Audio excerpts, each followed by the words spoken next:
Hello students, last lecture में हमने Dirac delta function के ऊपर एक शॉर्ट वीडियो किया था 30 मिनट्स का, जो डिराक डेल्टा फंक्शन का रिवीजन वीडियो था, जिसमें मैंने कई क्वेश्चंस भी सॉल्व किए थे। आप उनको अच्छे से देख लें क्योंकि उससे काफ़ी क्वेश्चंस एग्जाम्स में आते हैं। आज जो हम पढ़ने जा रहे हैं, हम स्टार्टिंग करने जा रहे हैं कॉम्प्लेक्स नंबर से।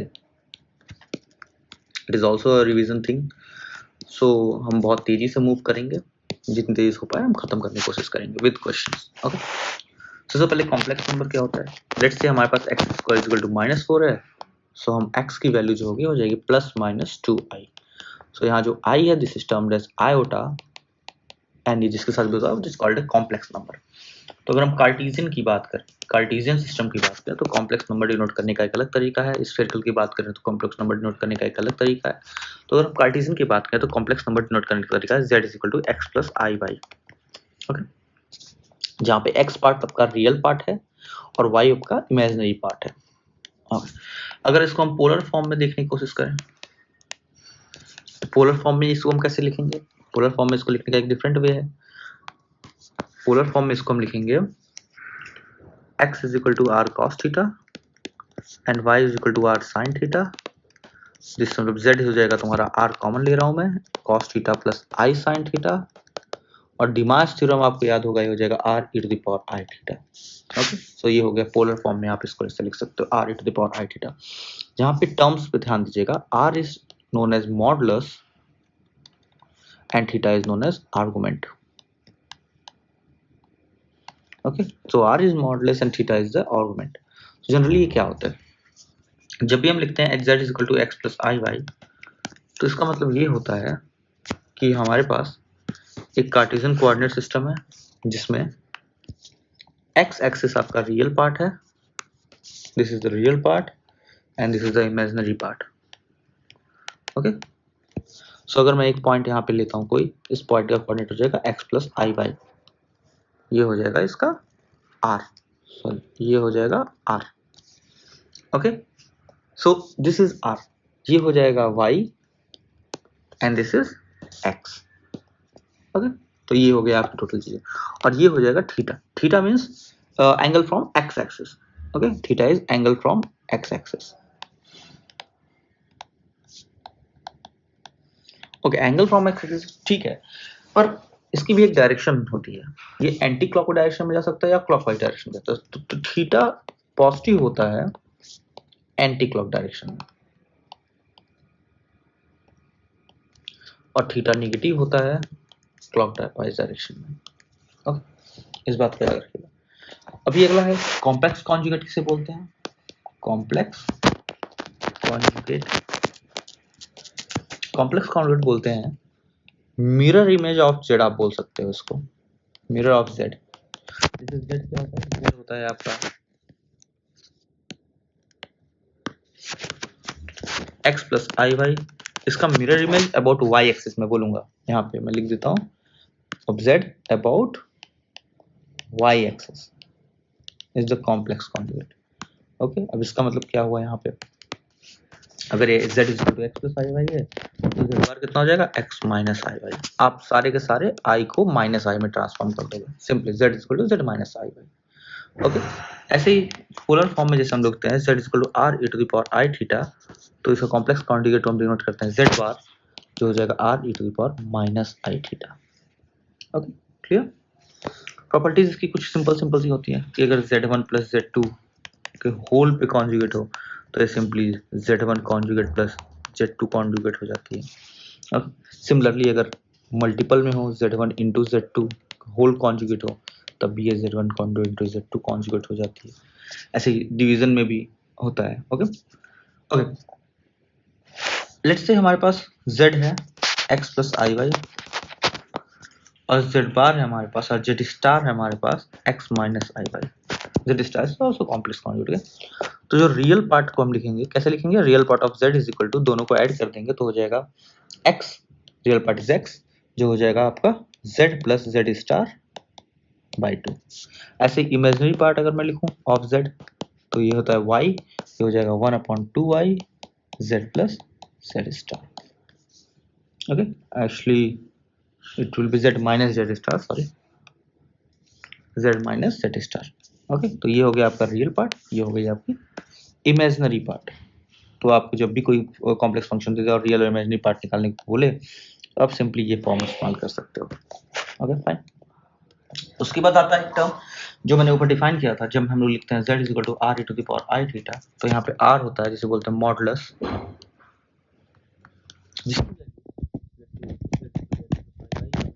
बात करूं तो r की वैल्यू होती है root x square plus y square. Okay, और इसको हम लोग मॉड z से भी नोट करते हैं, equal to root x square plus y square. आप इसको डिनोट किसी चीज से भी कर सकते हो। ओके, जैसे एक सिंपल सा एग्जांपल मैं देता हूँ यहाँ। लेट्स से z हमारे पास, fz हमारे पास कोई एक फंक्शन है हमारे पास जो है z cube plus z square minus 7। इसमें आपको रियल और इमेजिनरी पार्ट सेपरेट करना है या फिर मॉड ऑफ आर निकालना है। याद रखिएगा x यहाँ पे रियल पार्ट है और y यहाँ पे इमेजिनरी पार्ट है। ओके, तो अब कैसे करेंगे हम, z प्लस z की जगह हम लोग x प्लस आई वाई पुट कर देते हैं सिंपली यहाँ पे, तो हो जाएगा x प्लस आई वाई का whole cube plus x plus आई वाई का square minus 7।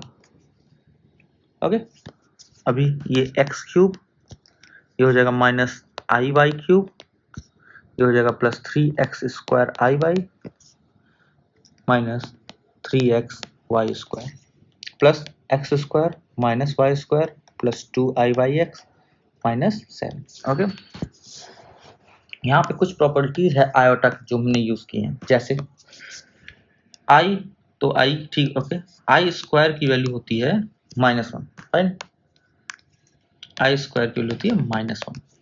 Then I cube की वैल्यू होती है i और i टू द पावर 4 की वैल्यू होती है 1, सो ये माइनस है। ओके, सो ये रूल्स हमने यहाँ इस्तेमाल किया, तो जहाँ जहाँ आई क्यूब आया वहाँ माइनस आई हमने लिखा, जहाँ स्क्वायर है वहाँ -1 लिखा, जहाँ पर 4 आया वहाँ 1 लिखा, जहाँ आई है वहाँ आई लिखा। तो ये एक इंपॉर्टेंट रूल है जो आयोटा के करस्पॉन्डिंग आपको पता होना चाहिए।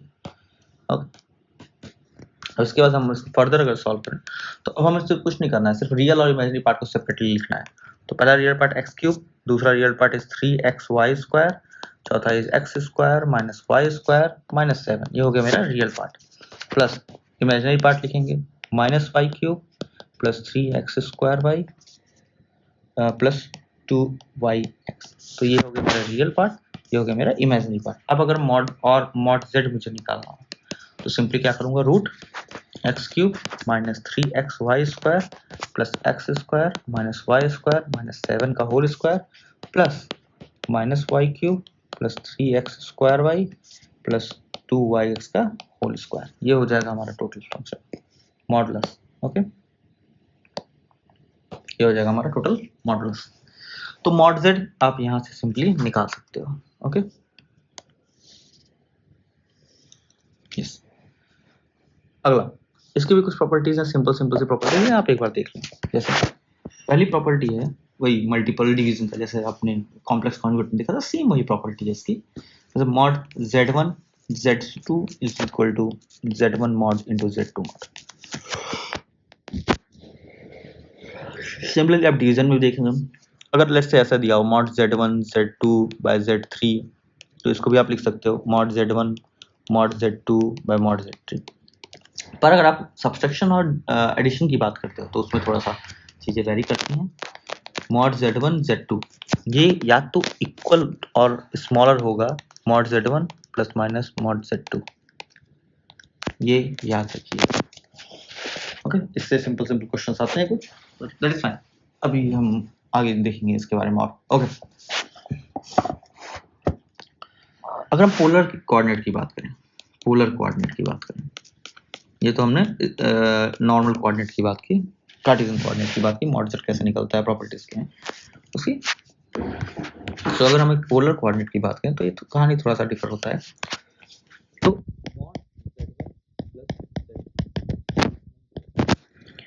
r1 e to the power I theta 1 plus r2 e to the power I theta 2, ये हो जाएगा r1 cos theta 1 plus I sin theta 2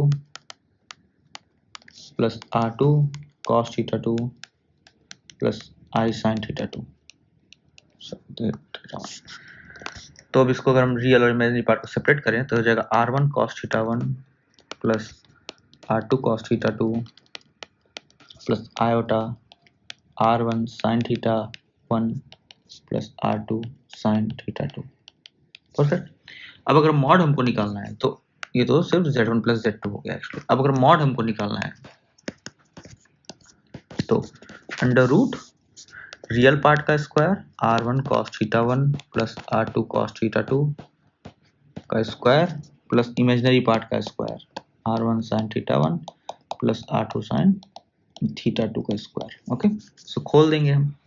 तो जो खोलने के बाद हमको जो रिजल्ट मिलेगा वो आएगा root r1 square plus r2 square minus 2r1 r2 cos theta 1 minus theta 2। Most important formulas में से एक है। ओके, तो कॉम्प्लेक्स नंबर के में ये फॉर्मूला एक बहुत इंपॉर्टेंट फॉर्मूला है, रोल प्ले करता है। ओके, यहाँ पे अगर आप थीटा 1 माइनस थीटा 2 को देखो, this is called phase difference.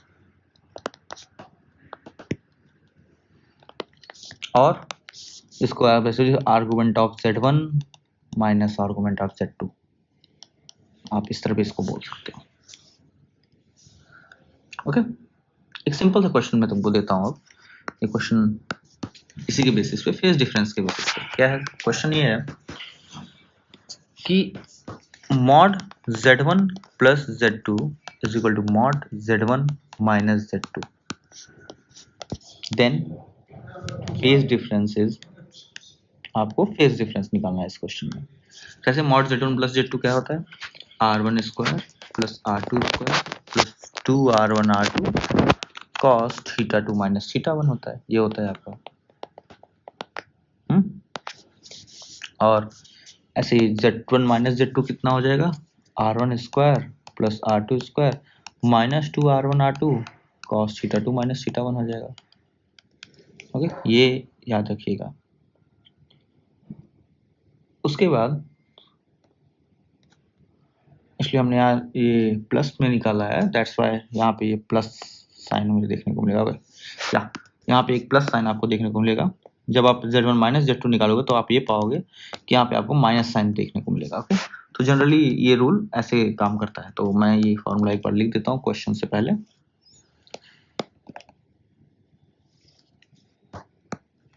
Just a minute. Okay, तो ये मॉड z1 प्लस z2 था। तो ऐसे जब मॉड z1 माइनस z2 आप निकालोगे तो आ जाएगा r1 square plus r2 square minus 2r1 r2 cos theta 1 minus theta 2। Okay, ये आपका z1 माइनस z2 आएगा। इसी के बेसिस पे हमने क्वेश्चन लगा रहे। तो r1 स्क्वायर सारी चीजें कट जाएंगी, ये बचेगा 4r1 r2 cos theta 2 minus theta 1 is equal to 0, means cos theta 2 minus theta 1 is equal to 0। This implies theta 2 minus theta 1 is equal to pi by 2। तो phase difference कितना आ गया? पाई by 2 का। Okay, ये हमने are की बात कर ली, phase difference की बात कर ली। अभी एक टर्म यहाँ पे आता है जिस कॉल्ड आर्गुमेंट।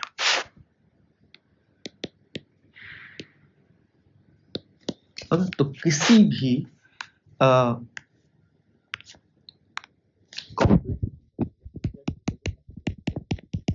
तो इसका जो थीटा होता है, जो मैंने ऊपर डिफाइन किया था, डिस्क्राइब किया था कि angle with the x axis, यही आपका कहलाता है आर्गुमेंट।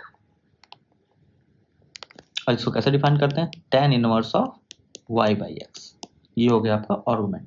ओके, सिंपली अभी आर्गुमेंट ऑफ z1, इसको आप सिंपली अलग अलग लिख सकते हो। Argument of z1 plus argument of z2। Okay, argument of z1 by z2 हो तब भी इसको आप लिख सकते हो आर्गुमेंट ऑफ z1 माइनस, ये थोड़ा सा आप याद रखिएगा, argument of z1 minus y z2 अगर हो तो आप लिख सकते हो argument of z1 minus argument of z2। तो डिवीजन और मल्टीप्लिकेशन के लिए थोड़ा सा वैलिड होता है। अब इसी आर्गुमेंट को हम एक नया टर्म डिफाइन कर देते हैं। जैसे लेट्स से हमने उसको प्रिंसिपल आर्गुमेंट बोल दिया। कब? जब इसकी वैल्यू व्हेन थीटा, इसकी वैल्यू लाई करेगी माइनस पाई टू पाई के बीच में। ओके, माइनस पाई टू पाई के बीच में इसकी वैल्यू लाई करेगी। याद रखिएगा, इधर ओपन है माइनस पाई और इधर क्लोज्ड है। इसलिए यहाँ पे इक्वल के साइन है और इधर सिर्फ ओनली स्मॉलर का साइन है। तो this is called as principal argument, theta is called as principal argument. Okay, अब जैसे पिछली बात बात हुई थी कि theta is equal to minus pi भी हो सकता है, theta is equal to pi भी हो सकता है। तो पाई माइनस पाई जब एक क्लॉकवाइज रोटेशन में जाएगा, ओके, एंगल में हम लोग क्लॉकवाइज मेजर करेंगे, और पाई जब एंटर हम लोग एंटी क्लॉकवाइज मेजर करेंगे। ओके, एंटी क्लॉकवाइज एंगल जब हम लोग मेजर करेंगे तो ये टर्म यहाँ पे आएगा। अब इसका कैलकुलेशन कैसे होता है, जैसे कि मैंने अभी आपको बता दिया, थीटा को हम लोग कैलकुलेट करते हैं tan इनवर्स b बाई ए से, राइट, b बाई ए से। इससे कुछ सिंपल सा मैट्रिक्स आपको बता देता हूँ। जैसे ये फर्स्ट कोऑर्डिनेट हो गया, ये सेकंड कोऑर्डिनेट हो गया, ये थर्ड कोऑर्डिनेट हो गया और ये फोर्थ कोऑर्डिनेट हो गया। थीटा तो आप यहाँ से निकाल लोगे अगर tan इनवर्स b बाई ए।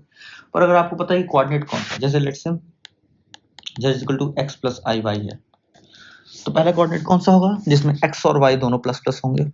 दूसरा कोऑर्डिनेट कौन सा होगा जिसमें y प्लस होगा और x माइनस होगा। तीसरा कोऑर्डिनेट क्या होगा जिसमें दोनों माइनस होंगे। चौथे कोऑर्डिनेट में x माइनस होगा, y प्लस होगा। ओके, अब इसके हिसाब से आर्गुमेंट कैसे चेंज होगा, अगर इसमें आर्गुमेंट थीटा है तो इसमें आर्गुमेंट हो जाएगा पाई माइनस थीटा, इसमें हो जाएगा minus of pi minus theta, और इसमें आर्गुमेंट हो जाएगा माइनस थीटा। ये चीज आपको याद रखनी है। ओके, तो डिपेंडिंग ऑन किस कोऑर्डिनेट सिस्टम में वो तुम जा रहा है तुम्हारा आर्गुमेंट, उसके हिसाब से उसका प्लस माइनस और उसका आर्गुमेंट कितना होगा वो सब डिसाइड होगा। ओके, तो इस बात को आप याद रखिएगा। जैसे एक एग्जांपल मैं यहाँ बोलता हूँ आपको, मैं दे रहा हूँ आपको z is equal to -1 plus √3i। Okay, ये मैंने एक दिया यहाँ पे। अब थीटा आर्गुमेंट कितना हो जाएगा, tan inverse y means √3 upon -1, ठीक है, ये आ गया tan इनवर्स -√3। और अभी मैं इसको अगर प्लस माइनस को इग्नोर करते हुए चलता हूँ तो ये प्लस √3 आ गया। ओके, पर अगर यहाँ देखो तो ये सेकंड क्वाड्रेंट में लाई कर रहा है। सेकंड क्वाड्रेंट में क्यों, क्योंकि x पॉजिटिव है, यहाँ पे ये उल्टा x नेगेटिव y पॉजिटिव, या यहाँ पे y इस तरह से होगा। तो ये देखिए सेकंड क्वाड्रेंट में लाई कर रहा है, ठीक है। तो ये माइनस और प्लस का सेकंड क्वाड्रेंट में लाई कर रहा है, सेकंड क्वाड्रेंट में लाई कर रहा है, तो pi minus pi by 3 is equal to 2 pi by 3 answer. Okay, तो आप डायरेक्टली यहाँ से भी चीजें सीख सकते हो। अगर माइनस साइन इग्नोर ही करना है तो डायरेक्टली आप आर्गुमेंट निकालो, आर्गुमेंट निकाल ऐसे कर सकते हो, वरना आप डायरेक्टली भी कर सकते हो। मतलब कैसे, tan इनवर्स -√3, इसको आप डायरेक्टली लिख सकते हो पाई minus pi by 3। General trigonometry है ये, ठीक है, 2 पाई बाई 3। ओके, एक और एग्जांपल मैं आपको देता हूँ। लेट्स से हमारे पास एक z दिया है मैंने आपको -1 -i। ओके, -1 -i एक z दे दिया मैंने आपको। अब इसका आर्गुमेंट अगर आपको निकालना है तो सबसे पहले क्या करोगे, थीटा निकालो। थीटा हो जाएगा tan inverse 1/1 is equal to tan inverse 1 की वैल्यू कितनी होती है, pi by 4। Okay, pi by 4 आ गया। अब देखिए किस क्वाड्रेंट में, थर्ड क्वाड्रेंट में। थर्ड क्वाड्रेंट में क्या था, minus of pi by theta, pi minus theta is equal to minus of pi minus pi by 4 is equal to minus of 3 pi by 4। Okay, answer simple. अगला एक दिया हुआ है question, मैं आपको वो देता हूं कि एक कॉम्प्लेक्स नंबर मैंने यहाँ पे डिफाइन किया है। सॉरी, एक कॉम्प्लेक्स नंबर यहाँ पे मैं डिफाइन करता हूँ, z is equal to 1 minus √3i। Okay, अब ये इसका रोटेशन एंगल आपको बताना है, और ये भी बताना है कि क्लॉकवाइज रोटेट कर रहा है कि एंटी क्लॉकवाइज रोटेट कर रहा है, कैसे, सब कुछ आपको यहाँ बताना है। तो सिंपल, पहले आप क्या करोगे, थीटा निकालोगे। थीटा कितना हो जाएगा, -√3 बाई 1। एक्चुअली इसके साथ हम इसमें बहुत कुछ कर सकते हैं, सिर्फ यही एक चीज नहीं है। लेट्स से हम इसके साथ एक कॉम्प्लेक्स नंबर को मल्टीप्लाई करते रहे z को, मीन्स कि ये तो z है ही आपके पास, z डैश ले लो, इसके साथ मैं एक कॉम्प्लेक्स नंबर को मल्टीप्लाई भी कर देता हूँ। तो z इंटू z डैश, ये कितना हो जाएगा, x प्लस आई y into 1 minus √3i। Okay, ये कितना आ जाएगा, ये आ जाएगा आपके पास, अगर मैं रियल और इमेजिनरी को सेपरेट करूँ तो x plus √3y plus i into y minus √3x। Okay, तो ये आ गया आपका z डैश। अब ये कितना, ये जो मल्टीप्लाई करने के बाद ये जो नया वेक्टर बन रहा है, ये कितना एंगल, ये बनाएगा tan inverse imaginary part means y minus root 3x upon x plus root 3y. Okay, पहले जब ये कुछ नहीं चेंज हुआ था तब एंगल कितना था? तब एंगल था tan inverse minus root 3. Okay, तब थीटा इतना था, आर्गुमेंट इतना था. ओके, अभी इतना है. क्लियर? और अगर मैं सिर्फ एक्स वाई जिस जेड के साथ मैंने मल्टीप्लाई किया है, जिस जेड को अगर मैं एक्स प्लस आई वाई ले रहा हूँ, इसने कितना किया था? इसने किया था tan inverse y by x. तो देखिए कंप्लीटली चीजें चेंज हो गई. इनिशियली z डैश जो था वो अलग एंगल फॉर्म कर रहा था, z जो था वो अलग एंगल फॉर्म कर रहा था, लेकिन जब दोनों को मल्टीप्लाई कर दिया गया तो जो वेक्टर फॉर्म हुआ वो अलग एंगल फॉर्म बना रहा है यहाँ पे. ओके, तो अगर आप फेज डिफरेंस निकालना चाहो कि ये इसके साथ कितना एंगल बना रहा है, लेट्स से मुझे जानना है कि z जो एंगल थीटा बना रहा है, ठीक है, ओके थीटा, लेट्स से थीटा, तो थीटा एंड थीटा डैश के बीच का एंगल कितना है? ओके, डिफरेंस मतलब मुझे फेज डिफरेंस चाहिए. ओके, तो कैसे? पहला एंगल क्या है हमारे पास? थीटा है tan inverse y by x. दूसरा एंगल क्या है? Theta dash equal to tan inverse y minus root 3x upon x plus root 3y. ये बना. नाउ लेट्स हम लोग एज्यूम कर लेते हैं x is equal to 0 and y is equal to 1 कर लेते हैं. तो थीटा कितना हो जाएगा? tan इनवर्स इनफाइनाइट आ जाएगा, मतलब ये आ जाएगा पाई बाय 2. थीटा डैश कितना आ जाएगा? tan इनवर्स 1 बाय रूट 3 आ जाएगा. ओके, ये कितना जाएगा? Theta dash is equal to pi by 6. तो उन दोनों के बीच का जो फेज डिफरेंस है वो कितना आया? Pi by 6. Theta dash minus is equal to pi by 6 minus pi by 2 is equal to 2 pi by 6. So ये आ गया आपका minus pi by 3 is equal to minus 60. Means obviously minus है तो रोटेशन जो है वो क्लॉकवाइज रोटेशन हुआ है. ओके, क्लॉकवाइज रोटेशन हुआ है यहाँ पे. ठीक, तो इस तरह से आप क्लॉकवाइज रोटेशन हुआ है, एंटी क्लॉकवाइज रोटेशन हुआ है, क्या हुआ है, किस तरह, ये सब कंप्लीटली आप डिफाइन यहाँ पे कर सकते हो. अगला टॉपिक जो हम पढ़ने जा रहे हैं वो सिंपल सा आइलर्स फॉर्मूला है. यूलर्स फॉर्मूला ये क्या करता है? ये सिंपली एक रिलेशन देता है e to the power i theta is equal to cos theta plus i sin theta, या इसके ऊपर आउटपुट जो e to power n theta हो जाएगा तो जाएगा cos n theta plus i sin of n theta. Okay, ये भी हो जाएगा. अब इसमें देखो तो यहाँ पे cos theta is the real part और sin theta is the imaginary part. इस बात को याद रखिएगा. अच्छा, इसके बेसिस पे हम बहुत सारी चीज निकाल सकते हैं. जैसे e to the power i 2n theta, let's say मैं लिख देता हूँ यहाँ पे. अगर तो 2n थीटा कितना हो जाएगा? cos 2n theta plus i sin 2n theta. अब आप n की कुछ भी वैल्यू यहाँ पुट करते रहो, 1 2 3, ये टर्म हमेशा 0 ही होगा.